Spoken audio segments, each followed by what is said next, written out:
किसान भाइयों नमस्कार, स्वागत है आप सभी का कृषि समाचारों के आज के इस अंक में। सबसे पहले नजर डालेंगे मुख्य सुर्खियों पर। जापान की मदद से गांव में बढ़ेगा दुग्ध उत्पादन, चीनी मिलें दे रही कर्ज घटाने पर ध्यान, कपास उत्पादन खा सकते हैं कीट, अब बाजार में आया फ्रोजन कटहल और सोया खली उत्पादों का निर्यात 2 गुना बढ़ा। अब कृषि समाचार विस्तार से। देश में दुग्ध उत्पादन को बढ़ावा देने के लिए गांव के स्तर पर दूध उत्पादन, दूध की खरीद और दूध के बनने वाले उत्पादों को बढ़ाने में जापान सहयोग करने जा रहा है।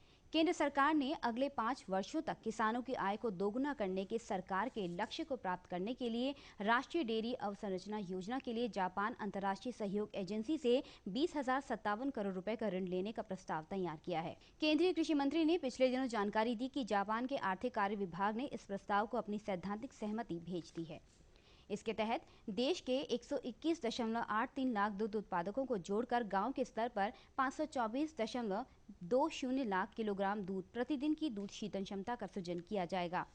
भारत 1998 से विश्व के दूध उत्पादक देशों में पहले स्थान पर है। गन्ने की कीमतों में तेज वृद्धि की वजह से नकदी प्रवाह में सुधार आने से चीनी मिलों को अपना कर्ज भार घटाने और वित्त वर्ष में 2016-17 में अपने मुनाफे में सुधार लाने में मदद मिली है। हालांकि कई चीनी मिलों ने पिछले 2 वर्षों के दौरान अपने कर्ज को घटाया है, लेकिन उनकी उधारी उनकी निवेश पूंजी की तुलना में काफी ऊपर बनी हुई है, जिससे ऊंची ब्याज लागत की वजह से शुद्ध लाभ में सेंध लग रही है। इससे संकेत मिलता है कि चीनी मिलों को कर्ज चुकाने में लगातार चुनौतियों का सामना करना पड़ेगा। कपास का उत्पादन करने वाले प्रमुख राज्यों में कपास की फसल कीटों के गंभीर आक्रमण की चपेट में है। इस वजह से इस खरीफ सीजन के दौरान देश में फाइबर उत्पादक में तेज गिरावट का डर पैदा हो गया है। अन्य फसल छोड़कर कपास की खेती का रुख करने वाले नए किसानों के लिए ये बहुत निराशाजनक है। एक बागवानी ब्रांड ने अब फ्रोजन कटहल बाजार में उतार दिया है। इसके साथ ही इसी ब्रांड के प्याज का चूर्ण भी पेश किया गया है। देश में पहली बार उपभोक्ताओं के लिए फ्रोजन सब्जियों के रूप में कटहल उतारा गया है। यही फ्रोजन कटहल शुरुआत में दिल्ली एनसीआर के ग्राहकों को उपलब्ध होगा। इसके पहले 1991 में फ्रोजन मटर उतारा था, जो आज देश का एक बड़ा ब्रांड बन चुका है। इसमें हजारों करोड़ रुपए का निवेश हो चुका है। सोया खली और इससे बने उत्पादों का निर्यात जुलाई में लगभग 237% बढ़कर 98,000 टन पहुंच गया है। जुलाई 2016 में देश से इन उत्पादों का निर्यात 29,000 टन के स्तर पर रहा था। मौजूदा वित्त वर्ष में अप्रैल से जुलाई के बीच देश में सोया खली और इससे बने उत्पादों के निर्यात का आंकड़ा 4.69 लाख टन रहा, जो पिछले वित्त वर्ष की इस अवधि में इनके 1.19 लाख टन के निर्यात से करीब 294% अधिक है। किसान भाइयों, कृषि समाचारों के बाद आइए जानकारी लेते हैं प्रदेश की प्रमुख मंडियों के ताजा मंडी भावों की।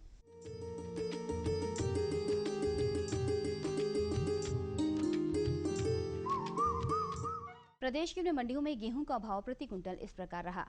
लखनऊ में गेहूं 1,600 रुपये प्रति कुंटल, कानपुर में 1,680 रुपये, सीतापुर में 1,660 रुपये और रायबरेली में 1,720 रुपये प्रति कुंटल के भाव रहा। चावल लखनऊ में 2,200 रुपये प्रति कुंटल, कानपुर में 2,350 रुपये, सीतापुर में 2,300 रुपये और रायबरेली में 2,390 रुपये प्रति कुंटल के भाव बिका। उड़द लखनऊ में 6,530 रुपये प्रति कुंटल, कानपुर में 6,700 रुपये, सीतापुर में 7,000 रुपये और रायबरेली में 6,800 रुपये प्रति कुंटल के भाव रहा। अरहर लखनऊ में 5,500 रुपये प्रति कुंटल, कानपुर में 6,050 रुपये, सीतापुर में 6,150 रुपये और रायबरेली में 5,900 रुपये प्रति कुंटल के भाव बिका। गुड़ लखनऊ में 3,350 रुपये प्रति कुंटल, कानपुर में 3,300 रुपये, सीतापुर में 3,250 रुपये और रायबरेली में 3,280 रुपये प्रति कुंटल के भाव रहा। आलू लखनऊ में 610 रुपये प्रति कुंटल, कानपुर में 650 रुपये, सीतापुर में 690 रुपये और रायबरेली में 740 रुपये प्रति कुंटल के भाव बिका। प्याज लखनऊ में 850 रुपये प्रति कुंटल, कानपुर में 870 रुपये, सीतापुर में 1,050 रुपये और रायबरेली में 900 रुपये प्रति कुंटल के भाव रहा। केला लखनऊ में 1,900 रुपये प्रति कुंटल, कानपुर में 2,100 रुपये, सीतापुर में 2,050 रुपये और रायबरेली में 2,160 रुपये प्रति कुंटल के भाव बिका। तो किसान भाइयों, ये थे आज के कृषि समाचार और मंडी भाव। कल के अंक में हम फिर हाजिर होंगे कृषि जगत से जुड़ी नई नई जानकारियों के साथ। तब तक के लिए दीजिए अनुमति। नमस्कार। तो और बताओ। बस। अरे ये क्या भैया जी, बस इतनी सी रासायनिक खाद? किसानी छोड़ रहे हो क्या? किसानी नहीं, नादानी छोड़ रहे हैं। मिट्टी की जांच कराई है। अब तो लाला जी जितनी जरूरत है उतने ही उर्वरक खेत में डालेंगे। हाँ, किसान भाई आज ही अपने जिले की नजदीकी भूमि परीक्षण प्रयोगशाला में मिट्टी की जांच जरूर करवाएं और मिट्टी में पोषक तत्व, नमी व पौधे के विकास को देखते हुए केवल जरूरत के अनुसार ही पोषक तत्व डालें। और हाँ, मिट्टी में गंधक, जस्ता, बोरोन जैसे सूक्ष्म पोषक तत्वों का पता लगाना भी न भूलें। उर्वरक और जैविक खाद के सही उपयोग से भूमि का उपजाऊपन बनाए रखें, उत्पादकता बढ़ाएं, खर्चा घटाएं और बहुमूल्य विदेशी मुद्रा बचाने में भी सहयोग दें। और हाँ, धीमी गति से नाइट्रोजन उपलब्ध कराने वाले उर्वरकों जैसे नीम लेपित यूरिया को प्राथमिकता दें और यूरिया का पत्तों पर छिड़काव करें। अरे वाह, तू तो सचमुच समझदार हो गया रे। अधिक जानकारी के लिए संपर्क करें जिला कृषि अधिकारी या किसान कॉल सेंटर। नई तकनीक सभी को अच्छी लगती है। मैंने भी अपने खेत की तैयारी, बुआई, जुताई, गहाई वगैरह के लिए छोटी मशीनें अपनी जरूरत के हिसाब से खरीदी। मैंने अपने खेतों में मशीन का प्रयोग किया तो काम जल्दी और आसान हो गया। खेती में मशीनों के इस्तेमाल के बाद मुझे मिली भरपूर पैदावार और ज्यादा मुनाफा। छोटी मशीनें तो हमारी अपनी अपनी हैं, लेकिन बड़ी मशीनें हमने समूह बनाकर खरीदी। किसान भाइयों और बहनों, आप भी उन्नत मशीनों और उपकरणों की खरीद पर वित्तीय सहायता का लाभ उठाएं, अपनी आमदनी बढ़ाएं और खुशहाली पाएं।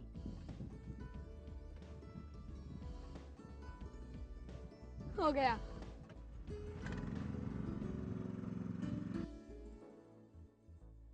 मैंने सोच लिया है, मैं तुझे कृषि का इंजीनियर ही बनाऊंगा। नई मशीनें, नए उपकरण आए आपके द्वार, ले लो इनसे अब खूब खुशी और पैदावार। जी जी जी।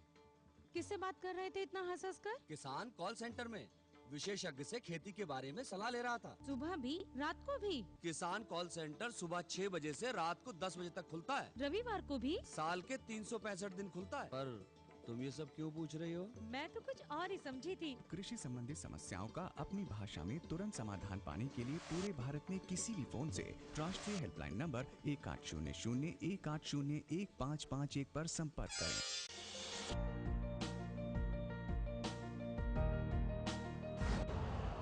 यूरिया का स्वदेशी उत्पादन 70 लाख टन बढ़ाने के लिए 6 उर्वरक संयंत्रों का उद्धार किया जा रहा है। FCIL के गोरखपुर, सिंदरी, तलचर और रामागुंडम संयंत्र, HFCL की बरौनी इकाई और BVFCL की नामरू फोर्थ। सोने पर सुहागा ये है कि देश में अब बनेगा सिर्फ नीम लेपित यूरिया, क्योंकि इससे होगा किसानों का फायदा ही फायदा। अनाज का उत्पादन 10% तक बढ़ेगा। बढ़ेगी 10 से 15% नाइट्रोजन क्षमता।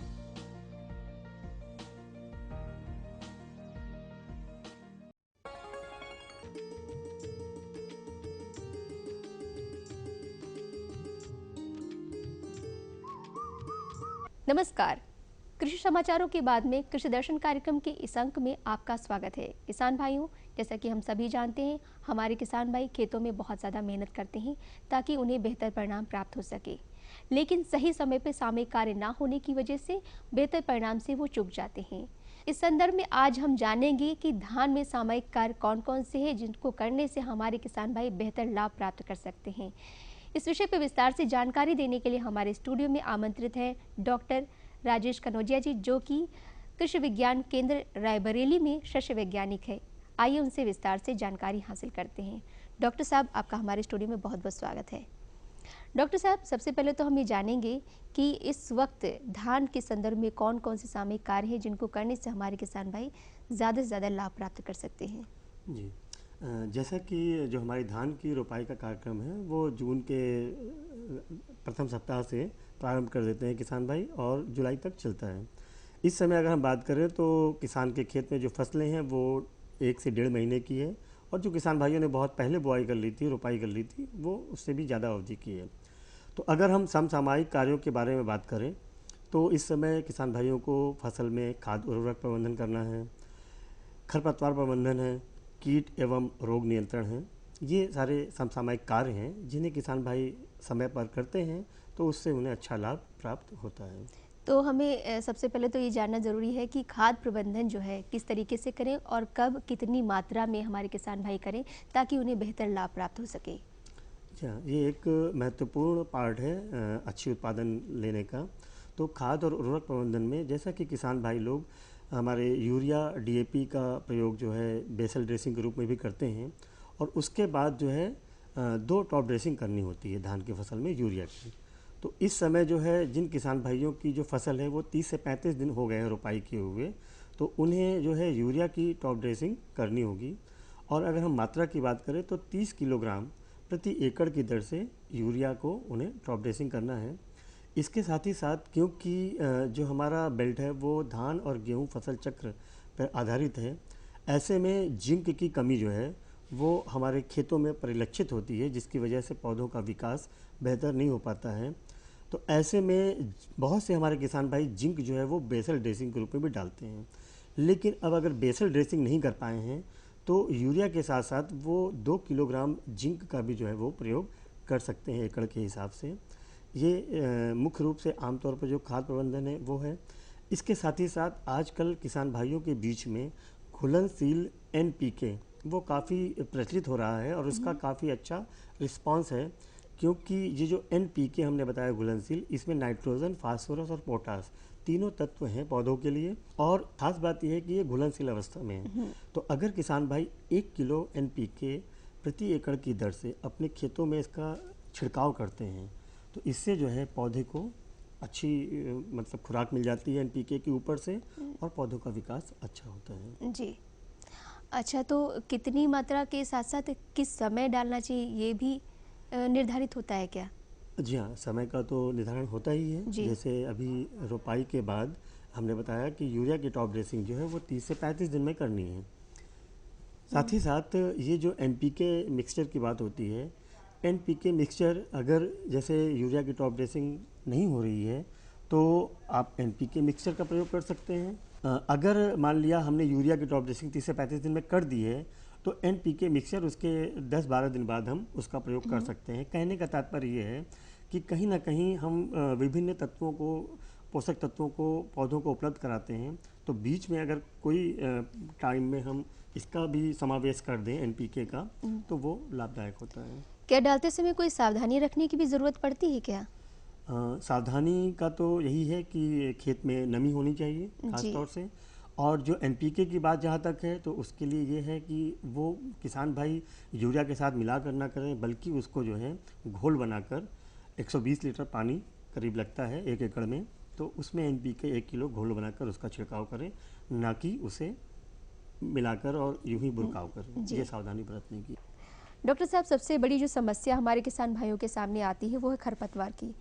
तो खरपतवार के विषय में थोड़ा विस्तार से हमारे किसान भाइयों को बताएं ताकि खरपतवार से निपटा जा सके और इस समस्या को दूर किया जा सके, ताकि ज़्यादा से ज़्यादा मुनाफा कमा सके फसल उत्पादन में। जी हाँ, ये काफ़ी महत्वपूर्ण बात है, क्योंकि खरपतवारों द्वारा जो है हमारी फसलों को काफ़ी नुकसान पहुँचाया जाता है, और ये सिलसिला जो है हमारी धान की फसल में भी होता है।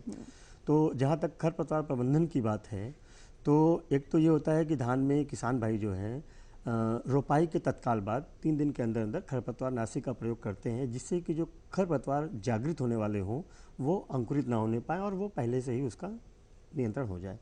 लेकिन साथ ही साथ क्योंकि बहुत से किसान भाई जो हैं वो समय पर उसको डाल नहीं पाते हैं, और उसके बाद भी जब हमारे खेत में खरपतवार पनपते हैं तब वो कंट्रोल करना चाहते हैं।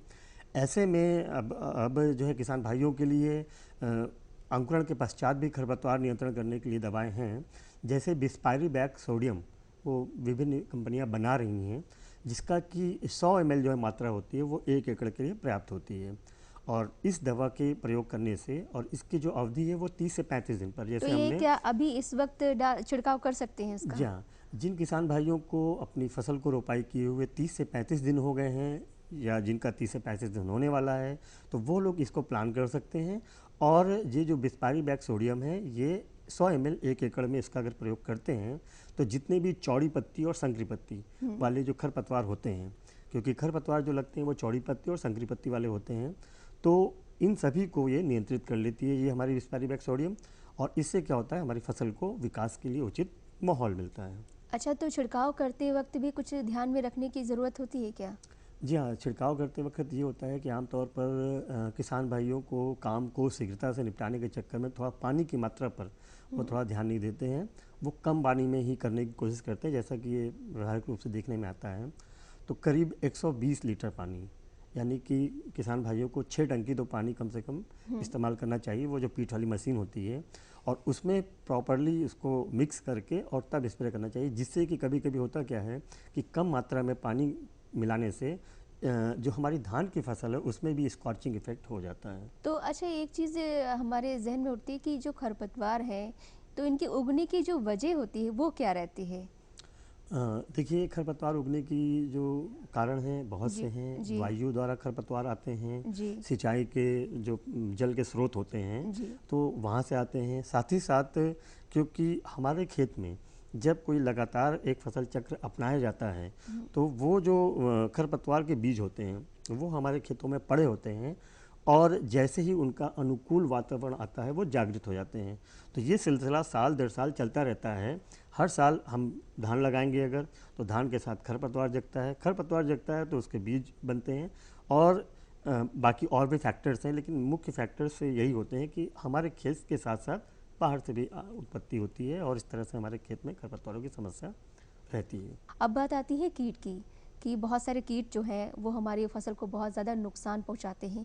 तो कौन कौन से कीट हैं जो नुकसान पहुंचाते हैं और उनका निदान जो है वो कैसे किया जाए?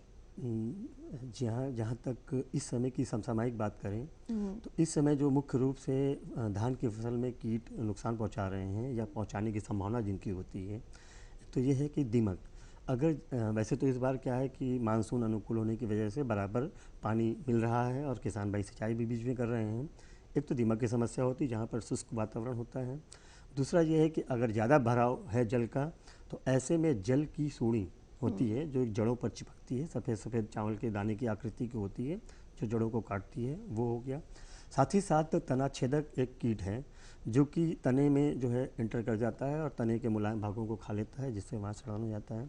इसके साथ ही साथ जो है एक पत्ती लपेटक कीट होता है जो पत्तियों की हरियाली को खुरच कर खाता है, और साथ ही साथ जो है अपने आप को पत्ती के अंदर छिपा लेता है, इसलिए इसे पत्ती लपेटक कीट कहते हैं। इस अवस्था में ये कीट जो है वो ज़्यादा नुकसान पहुंचाते हैं। और जहाँ तक इनके नियंत्रण की बात है तो नियंत्रण के लिए जो आपका दीमक है या आपकी जड़ की सूढ़ी है, इनके लिए क्या है कि फॉरेट टेंजी, अगर हम फॉरेट टेंजी 8 किलो प्रति एकड़ के हिसाब से इस्तेमाल करते हैं तो ऐसे में दीमक की समस्या और जड़ की सूढ़ी की समस्या से निदान मिल सकता है।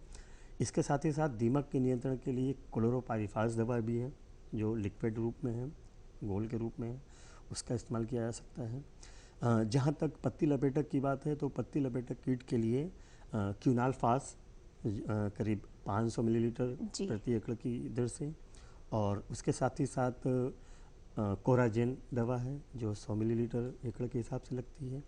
ये दवाएं हैं अगर मौसम के हिसाब से, क्योंकि जो पत्ती लपेटक का कीट है वो ज़्यादातर शुष्क जब वातावरण होता है तो उसमें ये पनपते हैं।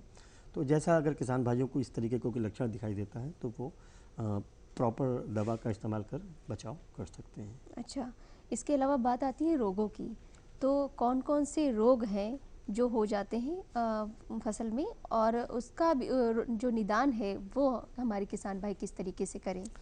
इस समय जहाँ तक रोगों की बात है, इस समय बैक्टीरियल ब्लाइट, जीवाणु झुलसा एक प्रमुख रोग है जो पौधों को पत्तियाँ जिससे नुकीली सूख जाती हैं, शुष्क हो जाती हैं। और इसके साथ ही साथ जो है जैसे एक झोंका रोग है, साथ ही साथ खैरा रोग है। खैरा रोग के लक्षण ये होते हैं कि जो पत्ती होती है वो उसमें जंग सा लग जाता है। तो अगर खैरा रोग लगा हुआ है तो उससे बचाव के लिए जिंक की पूर्ति करनी होती है। अगर जीवाणु झुलसा जिसमें कि पत्तियां नोक से सूखना शुरू होती हैं और साइड से शुष्क होती रहती हैं, तो बैक्टीरियल ब्लाइट यानी जीवाणु झुलसा में जो है 15 ग्राम स्टेप्टोसाइक्लिन और 500 ग्राम जो है कॉपर ऑक्सीक्लोराइड, इस दवा का अगर प्रति हेक्टेयर की दर से हम प्रयोग करते हैं तो जीवाणु झुलसा से बचाव हो जाता है। जहाँ तक खैरा की बात हमने बताई है कि जिंक की कमी से होती है, तो जिंक जो है 2 किलो प्रति एकड़ के हिसाब से करीब 20 किलोग्राम यूरिया और 2.5 किलोग्राम बुझा चूना मिला लेते हैं जिंक के साथ और उसका स्प्रे करते हैं तो इस रोग से बचाव हो जाता है। साथ ही साथ एक रोग जो आजकल काफ़ी दिखाई देता है वो कंडवा रोग है। उसमें जो है जब वो रोग आने वाले समय में जब बालियाँ बनती हैं उस समय आता है, तो जब बालियाँ बनती हैं तो उस समय जो है वो पीले रंग का जो है धब्बे धब्बे होने लगते हैं, पाउडर बनने लगता है। तो ये रोग से काफ़ी पीड़ित हैं किसान भाई इससे। तो इस रोग के बचाव के लिए जो है टोबुकोनाजोल और एक जो है फॉलिक्योर, ये दवाएं होती हैं जो कि 100 मिलीलीटर एकड़ की दर से अगर किसान भाई इसका इस्तेमाल करते हैं तो ये जो कंडुआ रोग है उससे बचाव हो जाता है। अच्छा डॉक्टर साहब, जैसे आपने बताया कि जैसे जो रोग हो जाते हैं तो इनकी उत्पत्ति ही ना हो, यानी स्वस्थ पौधा तैयार हो, तो उसके लिए हमारे किसान भाई क्या करें ताकि उनको स्वस्थ बीज प्राप्त हो, स्वस्थ पौधा प्राप्त हो?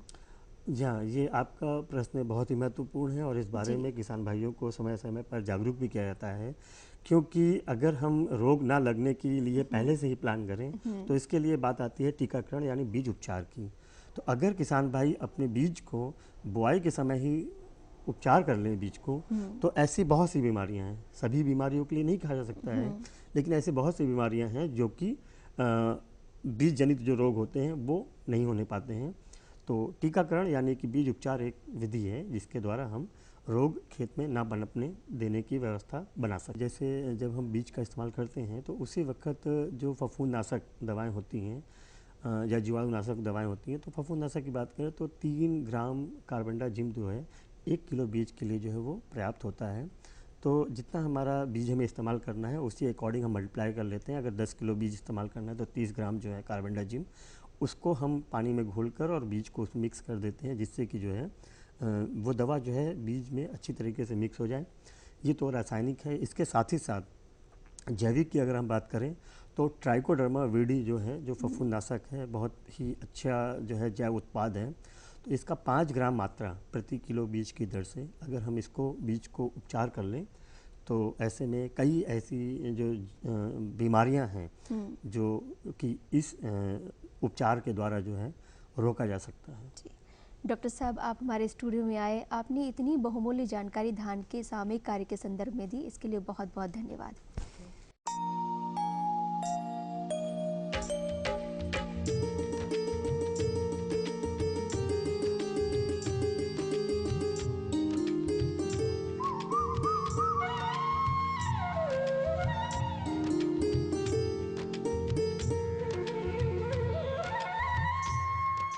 खेती की जानकारी के बाद प्रस्तुत है मौसम समाचार। पिछले दिनों प्रदेश का अधिकतम तापमान 24 से 35 डिग्री सेल्सियस और न्यूनतम तापमान 23 से 27 डिग्री सेल्सियस के बीच दर्ज किया गया। आने वाले दिनों में प्रदेश के ज्यादातर क्षेत्रों में हल्की से भारी बारिश होने, कई जगहों पर गरज चमक के साथ बौछारें गिरने की संभावना है। दिन में धूप छांव के साथ उमस बनी रहेगी। वर्षा पूर्वानुमान को ध्यान में रखते हुए किसान भाई सब्जियों, दलहनी फसलों, मक्का और पौधशाला में जल निकास की व्यवस्था करें। वर्षा की संभावना को ध्यान में रखते हुए किसान भाई किसी भी प्रकार का छिड़काव ना करें। धान के खेतों की मेड़ों को मजबूत बनाएं जिससे ज्यादा पानी खेत में रुक सके। धान की फसल इस समय मुख्यतः वानस्पतिक वृद्धि की स्थिति में है, अतः फसल में कीटों की निगरानी करें। यदि पत्ता, मरोड़ या तना छेदक कीट का प्रकोप अधिक हो तो करटॉप दवाई 4% दाने या कार्बोफ्यूरॉन 3% दाने 10 किलोग्राम प्रति एकड़ का बुरकाव करें। इस समय धान की फसल को नष्ट करने वाली ब्राउन प्लांट हॉपर का आक्रमण आरंभ हो सकता है, अतः किसान भाई खेत के अंदर जाकर पौध के निचले भाग में स्थान पर मच्छरनुमा कीट का निरीक्षण करें। यदि प्रकोप दिखाई दे तो फेनोबुरकाब 50 EC 1 मिलीलीटर प्रति लीटर या ब्रूफिजन 25 EC 2 मिलीलीटर प्रति लीटर की DDVP 76 EC 2 मिलीलीटर प्रति लीटर पानी में मिलाकर छिड़काव आसमान साफ होने पर करें। इस मौसम में किसानों को सलाह है कि कपास के रस चूसक वाले कीटों की नियमित निगरानी करें। भेदक कीटों से निगरानी के लिए फिरोमोन प्रपंच 3 से 4 प्रति एकड़ का उपयोग कर सकते हैं तथा चूसक कीटों का प्रकोप अधिक हो तो ट्राइजोफास 40 EC की 1 मिलीलीटर प्रति लीटर पानी में मिलाकर छिड़काव करें। भेदक कीटों का प्रकोप अधिक हो तो स्पेनोसेट दवाई 1 मिलीलीटर प्रति 3 लीटर पानी में मिलाकर छिड़काव आसमान साफ होने पर करें। किसान भाइयों, ये थे मौसम समाचार। कुछ और नई जानकारियों के साथ अगले अंक में फिर उपस्थित होंगे। तब तक के लिए नमस्कार।